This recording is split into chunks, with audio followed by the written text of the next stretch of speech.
G'day everyone, Clok-Roo reporting, and I'm here to do something I usually don't do, which is coverage of some gameplay we got recently in regards to Crash Team Racing Nitro-Fueled.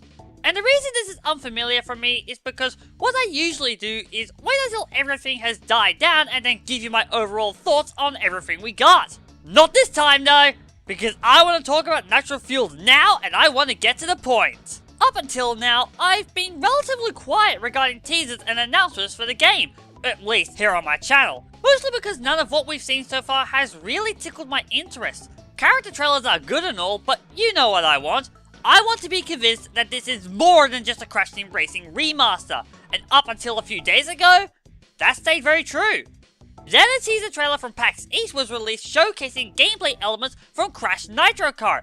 We already knew about the carts, but the tracks and battle modes that were teased through this trailer really got me interested. And now that PAX East is running, gameplay has been coming through showing off what is new since February. I will admit that I'm pretty surprised by what we've got. We've now seen the boss characters in action as AI races in arcade mode, which is different to the original game. And what I noticed was that each of the carts, no matter which one it was colored differently corresponding to the character that you were playing as. I actually quite like that. And then we have the tracks, of course. Purple Pyramid didn't really interest me. Clockwork Wumpa translates well over into CTR, but Sewer Speedway? Whoo! They went all out with that one! I'm not kidding around here. It feels like a level from Skylanders SuperChargers. They've added so much charm and character to it that it makes the original level 1,000 times better! But they're not the main attraction of this video. Oh no. Only one track from PAX East caught my eye. And I'm salivating over it. I'm talking, of course, about Electron Avenue. Oh my god! I don't think I've ever fallen in love with a level before release, but I've fallen in love with this level already. I've got so much to unpack here, guys. Let's get to it as I explain why I love this level so much. Not surprisingly, Electron Avenue is one of my favorite tracks from Nitro Kart. Not my absolute favorite, that goes to Hyperspaceway, but this here is still one of my favorites from the game.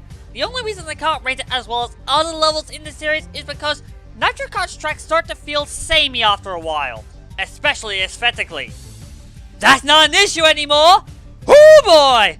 Look at this level! Beenox completely outdid themselves on this one! They went above and beyond to reinvent this level, and they absolutely nailed it! And the thing is, it still looks and feels like the level from C&K that I remember! And yet it also doesn't! But in a good way. Here, let me explain myself. One of the big things that I was skeptical of about them adding Nitro Kart tracks to Nitro-Fueled was the anti-grav feature of that game. The original CTR never had anti-grav, and there would be little to no incentive to bring it back in for Nitro-Fueled. Only 4 tracks from Nitro Kart didn't use the anti-grav feature, and Electron Avenue was not one of them. So obviously, Beenox had to redesign the track with this liberty in mind. But the double problem is that Electron Avenue, as well as Android Alley, Thunderstruck, and Out of Time, have vertical and twisty sections of the tracks that require anti-grav, making implementing them almost impossible.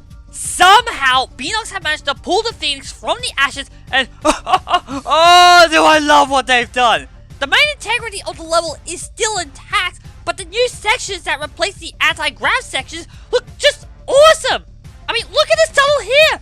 This is amazing! Speaking of which, I need to move on to the visuals of this level. Like I said before, the tracks of Nitro Kart started to feel the same after a while, especially in the visual department.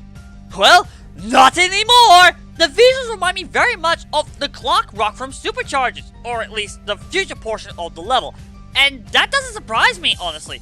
Beenox worked on that game with Vicarious Visions, and they know what they're doing when they're designing racetracks.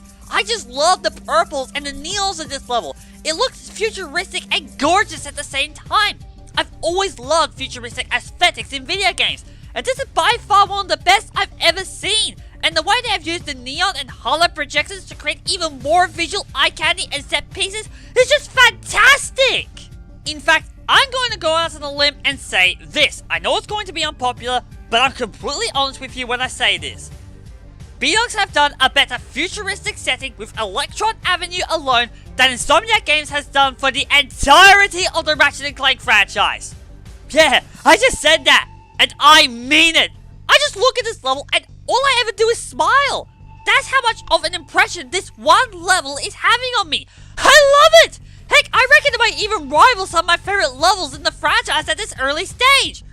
Of course, I can't tell you that until I've played the game for myself, but we'll soon find out. Yes, you heard me right when I play this game. When this game was first announced, I was not on board. I was very against the game because I didn't want a CTR remaster. I wanted an all-new racing game for the series if we were getting one. But I did also say that if Beenox could convince me that this was more than just a remaster, then I'd be in. This level alone has done it for me. Beenox have convinced me that they're doing more than a remaster. I'm interested, I'm on board, I'm in. And honestly guys, I can't wait for this game to come out now. I'm convinced enough that this game is worth my time. Whether it's actually better than the original, however, is yet to be judged. But honestly, I don't care about that anymore. This game hasn't just earned the subtitle of Nitro-Fueled, it has earned the name of Crash Nitro-Fueled.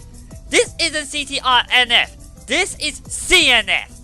That's what I love to see. I'm the Primordial Clok-Roo, signing out.